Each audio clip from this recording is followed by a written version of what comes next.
ಬಂಧುಗಳೇ ನಮಸ್ಕಾರ, ಹೇಗಿದ್ದೀರಿ? ನಾನು ನಿಮ್ಮ MP ಮುದಾಳೆ. ಬಂಧುಗಳೇ, ತಮಗೆಲ್ಲ ಗೊತ್ತಿರುವ ಹಾಗೆ ಸುಮಾರು 2-3 ದಿನಗಳಿಂದ ಬೀದರ್ ಮತ್ತು ಶಿವಮೊಗ್ಗದಲ್ಲಿ ನಡೆದಿರತಕ್ಕಂಥ ಜನಿವಾರ್ಗೆ ಸಂಬಂಧಪಟ್ಟಿರುವಂಥ ಸುದ್ದಿ ನಿಮ್ಮ ಮುಂದೆ ನಾವು ಹೊತ್ತುಕೊಂಡು ಬಂದಿದ್ದೀವಿ.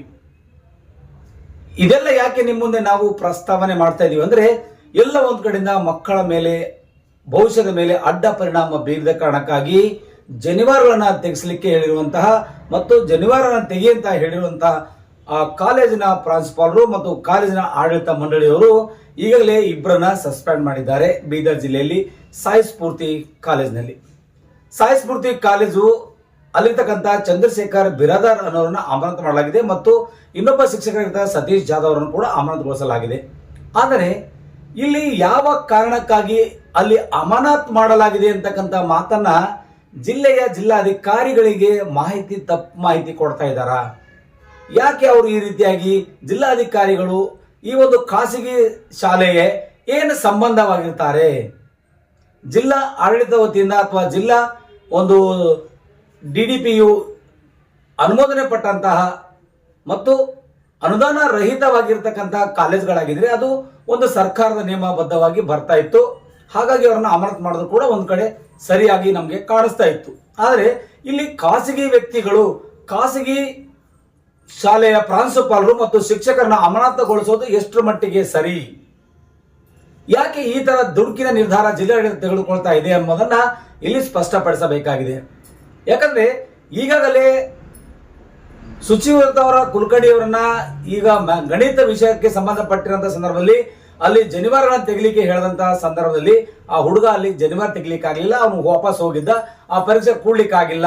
ಓಕೆ, ಅದನ್ನು ಒಪ್ಕೊಳ್ಳೋಣ.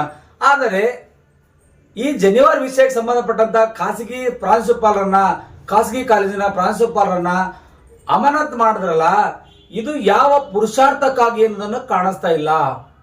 ಯಾಕೆ ಈ ಒಂದು ಖಾಸಗಿ ಶಾಲೆ, ಆ ಖಾಸಗಿ ಶಾಲೆಗೆ ಮುಖ್ಯ ಅವಧಿನ ಪರೀಕ್ಷಾ ಕೇಂದ್ರದ ಮುಖ್ಯಸ್ಥರಾಗಿ ಯಾರನ್ನ ಅಪಾಯಿಂಟ್ ಮಾಡಿತು? ಸರ್ಕಾರದಲ್ಲಿ ಯಾರು ಅಲ್ಲಿ ಇರ್ಲಿಲ್ವಾ? ಅಥವಾ ಸರ್ಕಾರಿ ನೌಕರಸ್ಥರು ಅವರು ಸಿಗ್ಲಿಲ್ವಾ? ಯಾಕೆ ಈ ರೀತಿಯಾಗಿ ಖಾಸಗಿ ಶಾಲೆಯ ಪ್ರಾಂಶುಪಾಲನೆ ಅಲ್ಲಿ ಮುಖ್ಯ ಪರೀಕ್ಷಾ ಕೇಂದ್ರದ ಮೇಲುಸ್ತುವಾರಿ ಕೊಡಲಾಗಿತ್ತು? ಯಾವ ಕಾರಣಕ್ಕಾಗಿ ಕೊಟ್ಟರು ಅನ್ನೋದನ್ನ ಇಲ್ಲಿ ಬಹಿರಂಗಪಡಿಸಬೇಕಾಗಿದೆ. ಯಾಕಂದ್ರೆ ಆ ಒಂದು ಖಾಸಗಿ ಶಾಲೆಯ ಪ್ರಾಂಶುಪಾಲರ ಚಂದ್ರಶೇಖರ್ ಬಿರಾದಾರ್, ಸತೀಶ್ ಜಾಧವ್ ಇಬ್ಬರನ್ನ ಈ ರೀತಿಯಾಗಿ ಕುಲಂಕುಷವಾಗಿ ಚರ್ಚೆ ಮಾಡದೆ ಆಡಳಿತ ಮಂಡಳಿ ಕೂಡ ಅಲ್ಲಿ ರದ್ದುಪಡಿಸಿದೆ. ಆಡಳಿತ ಮಂಡಳಿ ಕೂಡ ಅವರನ್ನ ವಜಾ ಮಾಡಿದ್ದಾರೆ. ಆಡಳಿತ ಮಂಡಳಿಯವರು ವಜಾ ಮಾಡಲಿಕ್ಕೆ ಅದು ಯಾರ್ದು ಬೇರೆ ಸಂಸ್ಥೆ ಅಲ್ಲ, ಚಂದ್ರಶೇಖರ್ ಬಿರಾದಾರ್ ಅವರಿಗೆ ಸಂಬಂಧಪಟ್ಟಿರುವಂತಹ ಒಂದು ಸಂಸ್ಥೆ ಆಗಿದೆ ಅಂತ ಜನ ಮಾತಾಡ್ತಾ ಇದ್ದಾರೆ. ಈ ಒಂದು ಟ್ರಸ್ಟಿಗೆ, ಒಂದು ಸಂಸ್ಥೆಗೆ ಜಿಲ್ಲಾಧಿಕಾರಿಗಳು ಬಂದು ನಮ್ಮನ್ನು ಸಸ್ಪೆಂಡ್ ಮಾಡ್ತಾರ ಅಂದ ಮೇಲೆ ಏನ್ ಅರ್ಥ? ಇದು ನಮಗೆ ಒಂದು ಗೊತ್ತಾಗ್ತಾ ಇಲ್ಲ. ಜಿಲ್ಲಾಡಳಿತ ಯಾವ ಕಡೆ ಸಾಗ್ತಾ ಇದೆ ಅನ್ನೋದು ಕೂಡ ನಮಗೆ ಗೊತ್ತಾಗ್ತಾ ಇಲ್ಲ. ಇದರಿಂದ ಬೀದರ್ ಜಿಲ್ಲಾ ಪೊಲೀಸ್ ವರಿಷ್ಠಾಧಿಕಾರಿಗಳು ಆಗಿರ್ಬೋದು ಅಥವಾ ಜಿಲ್ಲೆಯ ಜಿಲ್ಲಾಧಿಕಾರಿಗಳಾಗಿರ್ಬೋದು ಯಾಕೆ ಈ ತರ ದುಡುಕಿನ ನಿರ್ಧಾರಗಳನ್ನ ತೆಗೆದುಕೊಳ್ತಾ ಇದ್ದಾರೆ? ಯಾಕೆ ಈ ರೀತಿಯಾಗಿ ಆಲೋಚನೆ ಮಾಡ್ತಾ ಇದ್ದಾರೆ? ಯಾಕೆ ಅವರಿಗೆ ತಪ್ಪು ದಾರಿಗೆ, ಕೆಳ ಹಂತದಲ್ಲಿರ್ತಕ್ಕಂಥ ಅಧಿಕಾರಿಗಳನ್ನ ತಪ್ಪು ದಾರಿಗೆ ತೆಗೆದುಕೊಂಡು ಹೋಗ್ತಾ ಇದ್ದಾರೆ? ಒಂದು ಗೊತ್ತಾಗ್ತಾ ಇಲ್ಲ. ಶಾಬತ್ಕರ್ ಅನ್ನುವಂಥ DDPU ಅವರು ಅದು ಗ್ರಾಂಟೆಡೇ ಕಾಲೇಜ್ ಅಲ್ಲ, ಆ ಗ್ರಾಂಟ್ ಕಾಲೇಜ್ ಇಲ್ಲದ ಕಡೆ ಅವರನ್ನ ಉಸ್ತುವಾರಿನಾಗಿ ಶಾಲೆ ಪ್ರಾಂಶುಪಾಲರನ್ನ ಆಯ್ಕೆ ಮಾಡಿದರು ಅಥವಾ ಅದು ಹೇಗೆ ಗೊತ್ತಾಗ್ತಾ ಇಲ್ಲ. ಆದರೆ ಖಾಸಗಿ ಶಾಲೆಗೆ ಸಂಬಂಧಪಟ್ಟಿರುವ ಚಂದ್ರಶೇಖರ್ ಬಿರಾದಾರ್ ಅವರನ್ನ ಅಮಾನತುಗೊಳಿಸಿರುವುದು ಯಾವ ಪುರುಷಾರ್ಥಕ್ಕಾಗಿ ಅಂತಕ್ಕಂಥ ನಮ್ಮನ್ನು ಕಾಣ್ತಾ ಇದೆ. ಒಂದು ವೇಳೆ ಜಿಲ್ಲಾಧಿಕಾರಿಗಳು ಮನಸ್ಸು ಮಾಡಿದ್ರೆ ಸಾಯಿ ಸ್ಫೂರ್ತಿ ಕಾಲೇಜ್ ಆಡಳಿತ ಮಂಡಳಿನೇ ಡೆಮಾಲಿಷ್ ಅಂದ್ರೆ ಎಲ್ಲರನ್ನ ಅಮಾನತಲ್ಲಿ ಇಡಬೇಕಿತ್ತು, ಆ ಶಾಲೆ ಕಾಲೇಜನ್ನ ನಿರ್ನಾಮ ಮಾಡಬೇಕಾಗಿತ್ತು, ಅದನ್ನ ರದ್ದುಪಡಿಸಬೇಕಾಗಿತ್ತು, ಈ ತರ ನಿರ್ಧಾರ ಕೈಗೊಳ್ಳಬೇಕಾಗಿತ್ತು. ಆದರೆ ಎಲ್ಲೊಂದು ಕಡೆ ಖಾಸಗಿ ಪ್ರಾಂಶುಪಾಲರನ್ನು ತೆಗೆದುಬಿಟ್ಟು ಇಲ್ಲಿ ಈ ತರ ಮಾಡಿದ್ರೆ ಎಷ್ಟು ಮಟ್ಟಿಗೆ ಸರಿ ಅನ್ನೋದನ್ನ ಸಾರ್ವಜನಿಕರಲ್ಲಿ ಈ ಒಂದು ಗೊಂದಲ ಸೃಷ್ಟಿ ಆಗ್ತಾ ಇದೆ. ಏನಂತ ಸಾಧನೆ ಮಾಡಿದ್ರು? ಜಿಲ್ಲಾಡಳಿತ ನಮ್ಗೆ ಇಷ್ಟೆಲ್ಲ ತೊಂದರೆ ಆಯಿತು ಅಂತೇಳಿ ಪ್ರೊಟೆಸ್ಟ್ ಮಾಡಿದ್ರು, ಅವ್ರಿಗೆ ತೊಂದರೆ ಆಯ್ತು ಅಂತೇಳಿ, ಮಕ್ಕಳಿಗೆ ತೊಂದರೆ ಆಗಿದೆ ಅಂತ ಹೇಳ್ಕೊಂಡು ಮಕ್ಕಳ ಸಮಿತಿ ಸದಸ್ಯರಾಗಿರ್ತಕ್ಕಂಥ ಶಶಿಧರ್ ಕೋಸಂಬೆ ಅವರು ಕೂಡ ಅಲ್ಲಿ ಬಂದರು. ಅವರು ಕೂಡ ತಮ್ಮದೇ ರೀತಿಯಲ್ಲಿ ವಿಚಾರ ಮಾಡಿದ್ರು. ವಿಚಾರ ಮಾಡಿ ಅದು ಸರ್ಕಾರಕ್ಕೆ ಒಂದಿಷ್ಟು ಅವ್ರ ಮನವಿ ಕೂಡ ಸಲ್ಲಿಸಿದ್ರು. ಅದಾದ ನಂತರದಲ್ಲಿ ಜಿಲ್ಲಾ ಉಸ್ತುವಾರಿ ಸಚಿವರಾಗಿರ್ತಕ್ಕಂಥ ಈಶ್ವರ್ ಖಂಡ್ರೆ ಅವರು ಆ ಶುಚಿವರ್ತ ಅವರ ಮನೆಗೆ ಹೋಗಿ ಭೇಟಿ ಕೊಟ್ಟು ಅವರಿಗೆ ಸಾಂತ್ವನ ಹೇಳ್ತಾರೆ. ನಮ್ಮ ಕಾಲೇಜಲ್ಲಿ ನಿಮ್ಮನ್ನ ಏನಾದರೂ ಒಂದು ವ್ಯವಸ್ಥೆ ಮಾಡಲಿಕ್ಕೆ ದಾರಿ ಹುಡ್ಕೋಣ ಅಂತಕ್ಕಂಥ ಮಾತು ಕೂಡ ಭರವಸೆ ಕೊಟ್ಟಿದ್ದಾರೆ ಅಂತಕ್ಕಂಥ ಮಾತು ಕೂಡ ಕೇಳಿ ಬರ್ತಾ ಇದೆ. ಜೊತೆಯಲ್ಲಿ ಪೌರಾಡಳಿತ ಸಚಿವರು ಕೂಡ ಅಲ್ಲಿ ಹೋಗಿದ್ದಾರೆ. ಹೋಗಿ ಮಾತುಕತೆಯನ್ನು ಮುಗಿಸಿ ತಮ್ಮದೇ ರೀತಿಯಲ್ಲಿ ಅವರನ್ನ ಒಂದಿಷ್ಟು ಖಿನ್ನತೆ ಒಳಗಾಗದ ರೀತಿಯಲ್ಲಿ ನೋಡಿಕೊಂಡಿದ್ದಾರೆ. ಆ ಮನೆಯರನ್ನ, ಮಕ್ಕಳನ್ನ ಒಂದು ಉನ್ನತ ವಿದ್ಯಾಭ್ಯಾಸಕ್ಕಾಗಿ ನಾವು ಕೂಡ ನಿಮಗೆ ಸಪೋರ್ಟಿವ್ ಕೆಲಸ ಮಾಡ್ತೀವಿ ಅಂತ ಹೇಳಿದ್ದಾರೆ. ಅವರು ಕೂಡ ಹೇಳ್ತಾ ಇದ್ದಾರೆ, ಅವರು ನಮ್ದು 6 ತಿಂಗಳ ಕಾಲ, ಒಂದು ವರ್ಷ ಕಾಲ ಸಸ್ಪೆಂಡ್ ಮಾಡಿದ್ದೇವೆ ಅಂತೇಳಿ. ಯಾವ ಅರ್ಥಕ್ಕಾಗಿ ಸಸ್ಪೆಂಡ್ ಮಾಡಿದಿರಿ? ಅವ್ರು ಏನಾಗ್ಬೇಕು ಆ ಕಾಲೇಜ್ಗೆ? ಸರ್ಕಾರದಿಂದ ಕೆಲಸ ಮಾಡ್ತಾ ಇದ್ದಾನ ಅಥವಾ ಖಾಸಗಿ ಅವರ ಕಾಲೇಜನ್ನ ಎಲ್ಲಿ ನಮ್ಮ ಗೌರ್ಮೆಂಟ್ ಅಂಡರ್ಟೇಕಿಂಗ್ ಅಲ್ಲಿ ಬರುತ್ತೇನಾ? ಯಾವುದೋ ಒಂದು ಖಾಸಗಿ ಒಂದು ಕಾಲೇಜು ಆ ಪ್ರಾಂಶುಪಾಲರಿಗೆ ಅಮಾನತು ಮಾಡಿದ್ರೇನು, ಅವ್ರು ಡಿಸ್ಮಿಸ್ ಮಾಡಿದ್ರೇನು, ಯಾವುದೂ ಅರ್ಥ ಆಗಲ್ಲ ಅಲ್ಲಿ. ಮತ್ತೆ ಇವತ್ತಿಲ್ಲ ಮುಂದೆ ಅವ್ರದೇ ಸೊಸೈಟಿ ಇರುತ್ತೆ, ಅವರೇ ಬಂದಿರ್ತಾರೆ, ಮತ್ತೆ ಅವರೇ ಕಂಟಿನ್ಯೂಷನ್ ಮಾಡ್ತಾರೆ. ಹಂಗೆ ಆಗರ್ದಾಗ ಮಾಡ್ಬೇಕಾದ್ರೆ ಮುಂದಿನ ಸಂಸ್ಥೆಗಳು, ಮುಂದಿರ್ತಕ್ಕಂಥ ಅನೇಕ ಸಂಸ್ಥೆಗಳಿಗೆ ಎಕ್ಸಾಮ್ಗಳು ಬರುವಾಗ ಆಯಾ ಸಂಸ್ಥೆಯ ಪದಾಧಿಕಾರಿಗಳಿಗೆ ಒಂದು ಟ್ರಸ್ಟ್ ಮಾಡಿಕೊಂಡು ಅವರೇ 4 ಜನ ಅವ್ರ ಫ್ಯಾಮಿಲಿ ನಂಬರ್ ಇಟ್ಕೊಂಡು ಆ ಆಡಳಿತ ಮಂಡಳಿ ಮೇಲೆ ಸರ್ಕಾರ, ಜಿಲ್ಲಾಧಿಕಾರಿಗಳು ಪ್ರಕರಣ ದಾಖಲಿಸಬೇಕು. ಇಲ್ಲಾಂದ್ರೆ ಆ ಆಡಳಿತ ಮಂಡಳಿಯನ್ನ ರದ್ದುಪಡಿಸಬೇಕು, ಆ ಸಂಸ್ಥೆಯನ್ನ ಡಿಸ್ಕ್ವಾಲಿಫೈಡ್ ಮಾಡಬೇಕು ಅನ್ನೋದೇ ಈ ಒಂದು ಪ್ರಮುಖ ಉದ್ದೇಶವಾಗಿದೆ. ಯಾಕಂದ್ರೆ ಒಂದು ಸಂಸ್ಥೆಗೆ ಅಥವಾ ಒಂದು ಟ್ರಸ್ಟಿಗೆ ಈ ರೀತಿಯಾಗಿ ಅಮಾನತ್ ಮಾಡಲಿಕ್ಕೆ DC ಅವ್ರು ರೆಫರ್ ಮಾಡ್ತಾರ ಮೇಲೆ ನಮಗೂ ಇದು ಗೊಂದಲ ಗೊತ್ತಾಗ್ತಾ ಇಲ್ಲ. ಏನ್ ಮಾಡ್ಬೇಕು ನಮಗೆ ತಿಳಿತಾ ಇಲ್ಲ, ಹೇಗೆ ಹೇಳಬೇಕು ಅನ್ನೋದು ಕೂಡ ಗೊತ್ತಾಗ್ತಾ ಇಲ್ಲ. ಆದರೆ ಆ ಒಂದು ಪರೀಕ್ಷಾ ಕೇಂದ್ರಕ್ಕೆ ಸರ್ಕಾರದ ಒಬ್ಬ ಅಧಿಕಾರಿಯಾಗಿ ನಿಯೋಜನೆ ಮಾಡ್ತಾರೋ ಅಥವಾ ಇಲ್ವೋ ಎಂಬುದನ್ನ ಅಲ್ಲಿರ್ತಕ್ಕಂಥ ಅಧಿಕಾರಿಗಳೇ ಸ್ಪಷ್ಟಪಡಿಸಬೇಕು. ಯಾಕಂದ್ರೆ ಇದು ಪದೇ ಪದೇ ಇದೇ ತರ ಆಗುತ್ತೆ. ಮತ್ತೆ ಇವತ್ತು ಇವ್ರಿಗಾಗದೆ ನಾಳೆ ಮತ್ತೊಬ್ರಿಗೆ ಕೂಡ ಆಗುತ್ತೆ. ಯಾಕಂದ್ರೆ ಖಾಸಗಿ ಶಿಕ್ಷಣ ಸಂಸ್ಥೆಗೆ ಕಠಿಣದಲ್ಲಿ ಇಟ್ಕೊಳ್ಬೇಕಾದ್ರೆ ಅಥವಾ ಕಪಿಮುಷ್ಟಿಯಲ್ಲಿ ಇಟ್ಕೊಳ್ಬೇಕಾದ್ರೆ ಅಥವಾ ತಮ್ಮದೇ ಆದ ಹಿತದೃಷ್ಟಿಯಲ್ಲಿ ಇಟ್ಕೊಳ್ಬೇಕಾದ್ರೆ ಅಲ್ಲಿರ್ತಕ್ಕಂಥ ಪ್ರಾಂಶುಪಾಲರನ್ನ ಅಥವಾ ಕಾಲೇಜ್ ಆಡಳಿತ ಮಂಡಳಿಯವರನ್ನ ಏನಾದ್ರೂ ತಂಪು ಕಂಡು ಬಂದ್ರೆ ನಿಮ್ಮ ಏನಿದು ನೀವು ಸದಸ್ಯತ್ವ ಪಡ್ಕೊಳ್ತೀರಿ PU ಬೋರ್ಡ್ ನಲ್ಲಿ, ಅದನ್ನ ರದ್ದುಪಡಿಸ್ತೀವಿ. ಅಥವಾ ಇಲ್ಲಿರ್ತಕ್ಕಂಥ ನಿಮ್ಮ ಸೊಸೈಟಿ ಅಥವಾ ಟ್ರಸ್ಟ್ ಇದೆನೋ ಅದನ್ನ ಡಿಸ್ಕ್ವಾಲಿಫೈಡ್ ಮಾಡಿಬಿಡ್ತೀವಿ. ಇದು ಒಂದು ಸರ್ಕಾರದ ವಿರುದ್ಧವಾಗಿ ನಡೀತಕ್ಕಂಥ ಕಾಲೇಜು ಅಥವಾ ಸಂಸ್ಥೆ ಅಂತ ಹೇಳಿ ಡಿಸ್ಕ್ವಾಲಿಫೈಡ್ ಮಾಡ್ತೀವಿ ಅಂತಕ್ಕಂಥ ಮಾತನ್ನ ಹೇಳಬೇಕೇ ವಿನಃ ಖಾಸಗಿ ಶಾಲೆಯ ಪ್ರಾಂಶುಪಾಲರನ್ನು ಅಮಾನತ್ ಮಾಡುವುದು ಎಷ್ಟರ ಮಟ್ಟಿಗೆ ಸರಿ ಅನ್ನೋದನ್ನ ಆಲೋಚನೆ ಮಾಡಬೇಕಾಗಿದೆ ನಮ್ಮ ಜಿಲ್ಲಾ ಆಡಳಿತ. ಏನ್ ಮಾಡ್ತಾರೋ ಗೊತ್ತಾಗ್ತಾ ಇಲ್ಲ. ಮುಂದಿನ ದಿನಮಾನಗಳ ಇದ್ರ ಬಗ್ಗೆ ಸುದ್ದಿ ನಿಮಗೆ ತೋರಿಸ್ತೀವಿ.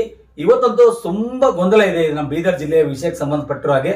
ಒಬ್ಬ ಅಧಿಕಾರಿ ಅಲ್ಲಿ ನಿಯೋಜನೆ ಆಗ್ಲಿಕ್ಕಾಗಿಲ್ಲ, ನಿಯೋಜನೆ ಮಾಡ್ಲಿಕ್ಕೂ ಆಗಲಿಲ್ಲ. ಅದಾದ ನಂತರದಲ್ಲಿ ಖಾಸಗಿಯವರಿಗೆ ಕೊಟ್ಟಿದ್ರು.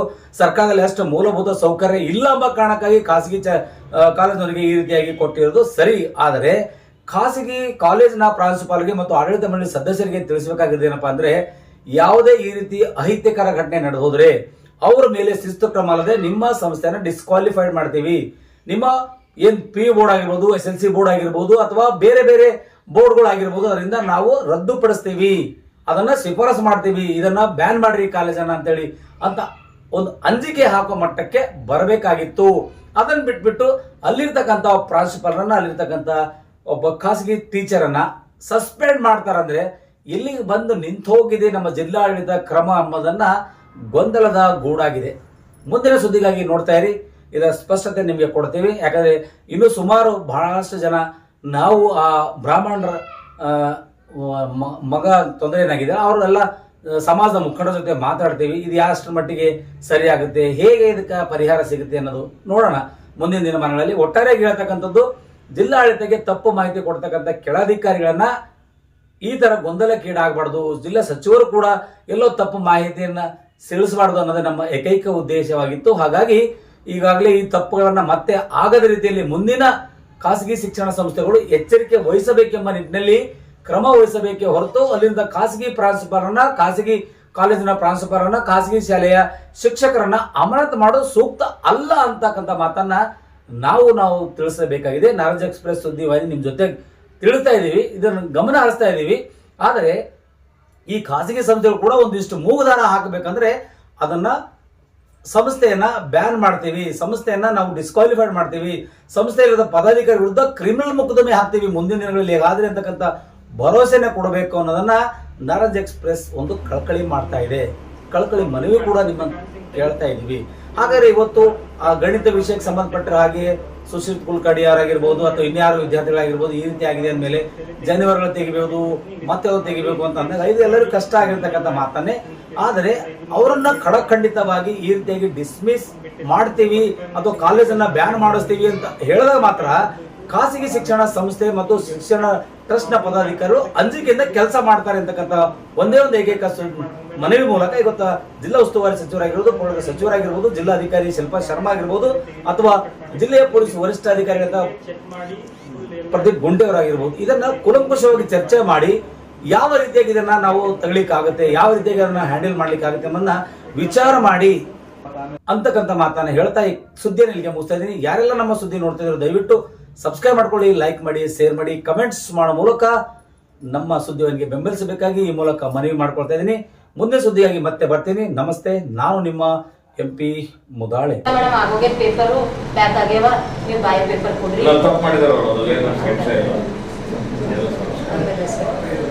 ಮತ್ತೆ ಅವ್ನಿಗೆ ಅಂತಾರಂತ ಮಮ್ಮಿ ಡ್ಯಾಡಿ ಏನು ದುಡ್ಡು ಮಾಡ್ಬೇಡನು, ಬಟ್ ಏನು ಮಾಡ್ಬೇಡನು, ಆಯ್ತು ಹೋಯ್ತು, ಈಗ ಏನು ಮಾಡ್ಸಕಸ್ತಿ ಅದರಿಂದ ಮಾಡ್ಕೊ, ಅಂದ್ರೆ ಏನಾರ ಸೇರ ಯಾವ್ದಾರ ಮಾಡ್ಕೊ,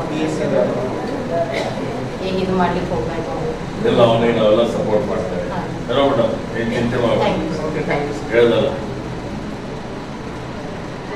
ಇಂಜಿನಿಯರಿಂಗ್ ಮಾಡ್ತಿರೋ ನಮ್ಮ ಕಾಲೇಜ್ದಾಗ ಫ್ರೀ ಸೀಟ್ ಕೊಡ್ತೀನಿ. ಇಂಜಿನಿಯರಿಂಗ್ ಮಾಡ್ತಿರೋ ನಮ್ಮ ಕಾಲೇಜ್ದಾಗ ಫ್ರೀ ಸೀಟ್ ಕೊಡ್ತೀನಿ. ಇಂಜಿನಿಯರಿಂಗ್ ಮಾಡ್ತಿರೋ ನಮ್ಮ ಕಾಲೇಜ್ದಾಗ ಫ್ರೀ ಸೀಟ್ ಕೊಡ್ತೀನಿ. ಇಂಜಿನಿಯರಿಂಗ್ ಮಾಡ್ತಿರೋ ನಮ್ಮ ಕಾಲೇಜ್ದಾಗ ಫ್ರೀ ಸೀಟ್ ಕೊಡ್ತೀನಿ. Okay, thank you.